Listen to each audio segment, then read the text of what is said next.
महाविकास आघाडीच्या सरकारमध्ये एकनाथ शिंदेंचं मुख्यमंत्रीपद नक्की झालं होतं, पण रश्मी ठाकरे आणि त्यांच्या नातेवाईकांमुळे एकनाथ शिंदेंचं मुख्यमंत्रीपद हुकल्याचा गौप्यस्फोट भरत गोगावलेंनी केलाय। उद्धव ठाकरे हे रश्मी ठाकरेंच्या हट्टामुळे मुख्यमंत्री झाल्याचा दावा गोगावलेंनी केलाय। पाहूया। एकनाथ शिंदे साहेबांचं मुख्यमंत्रीपद हे नक्की झालेलं होतं बरं आघाडीमध्ये। मग 2.5 वर्षात का नाही आवाज उठवला? तुम्हाला भागूनच पळूनच का जावं लागलं? त्यावेळेस उठवायचं होतं ना की बाबा त्यांचं नाव होतं, आम्हाला मिळालं नाही। उलट पक्षी तुमचाही विरोध होता। 2019 विधानसभेच्या निकालानंतर उद्धव ठाकरेंनी भाजपची साथ सोडत आघाडीचा हात धरला आणि सत्ता स्थापन केली। आघाडीत मुख्यमंत्री म्हणून एकनाथ शिंदेंच्या नावाची जोरदार चर्चा होती, मात्र अखेर उद्धव ठाकरेंच्याच गळ्यात मुख्यमंत्रीपदाची माळ पडली। दरम्यान यावरून भरत गोगावलेंनी एक मोठा गौप्यस्फोट केला।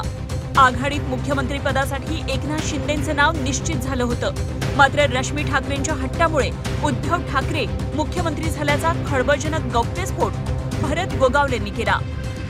तर एकनाथ शिंदे साहेबांचं मुख्यमंत्रीपद हे नक्की झालेलं होतं बरं आघाडीमध्ये, परंतु केवळ घरच्यांनी आणि त्यांच्या काही नातेवाईकांनी उद्धव साहेबांना तयार केलं आणि म्हणून हे सगळं घडलं। नाही, पण इतर निर्णयामध्ये रश्मी ठाकरेंचा काय रोल असतो?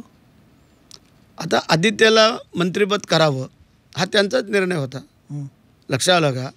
आमचा एक अजून मावळा जो काय जीवाला जीव देणारे होते बाळासाहेबांच्या तेव्हापासून, त्यातला एक मावळा तयार झाला असता त्याच्यात, पण नाही। इतर कुठल्या राजकीय निर्णयांमध्ये पण त्यांचा त्यांची ढवळाढवळ बरेचसे काय ते आता सगळे तुम्हाला इथं सांगणं मला योग्य वाटत नाही। एकदा खेळीमेळीच्या वातावरणात तुम्हाला ते सगळं सांगतो। आजचा आपण खेळीमेळीच्या वातावरणात एवढं सांगितलं तेवढं घ्या। नाही, पण तरी सुद्धा नाही की म्हणजे राजकीय निर्णय मी तुम्हाला सांगतो, काय निवडणुका असतील, तिकीट वाटप असेल किंवा अशा इतर गोष्टी, ह्याच्यामध्ये त्यांचं मध्यस्थी असते का रश्मी ठाकरेंची? तिकीट वाटपामध्ये काही वेळेला सांगावं लागतं की बा तुम्हाला तिकीट द्या, ह्याला देऊ नका, ह्या ज्या काही गोष्टी आहेत। माझं एक म्हणणं आहे, आत्ता पण आमच्या एकनाथ शिंदे साहेबांनी जे काय तिकीट वाटप केलं, स्वतः निर्णय घेऊन तिकीट दिलीत। अच्छा, आमच्या वहिनी कधी त्याच्यामध्ये हस्तक्षेप केला नाही।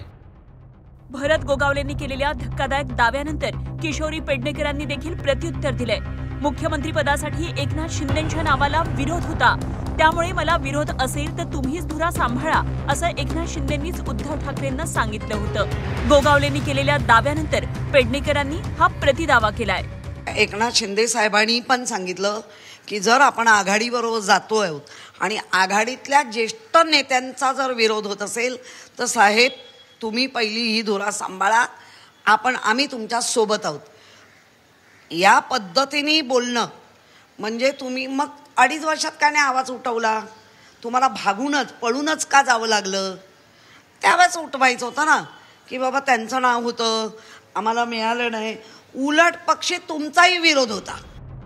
मवियात उद्धव ठाकरेंनी मुख्यमंत्रीपदाची धुरा सांभाळली। काँग्रेस, राष्ट्रवादी काँग्रेससोबत उद्धव ठाकरेंनी जुळवून घेतलं, मात्र एकनाथ शिंदेंसह त्यांच्या सहकाऱ्यांमध्ये नाराजी होतीच। त्यामुळे एकनाथ शिंदे मुख्यमंत्री असते तर शिवसेनेत जे घडलं ते अजिबात झालंच नसतं, असंही विधान भरत गोगावले यांनी केलं। ज्यावेळेला आघाडीच्या वेळेला एकनाथ शिंदे साहेबांना मुख्यमंत्रीपद द्यावं असं जवळजवळ सगळ्या आमदारांना वाटत होतं, परंतु कुठे माशी शिंकली काय शिंकली हे आपण सगळ्यांनी पाहिलं आणि म्हणून करता आम्हाला ते बोलावं लागलं। जर त्यावेळेला एकनाथ शिंदे साहेब मुख्यमंत्री असते तर हे असा विस्कळीतपणा झाला नसता, म्हणून आम्ही काल बोललो होतो। मविया सरकारच्या 2.5 वर्षानंतर एकनाथ शिंदेंनी शिवसेनेत बंड केलं आणि भाजपसोबत गेले। यानंतर ठाकरेंची शिवसेना आणि शिंदेंच्या शिवसेनेमध्ये आरोप प्रत्यारोपाचा सामना सुरूच आहे। त्यात आता भरत गोगावलेंनी केलेल्या आरोपांनंतर पुन्हा एकदा दोन्ही पक्ष आमने सामने आले आहेत।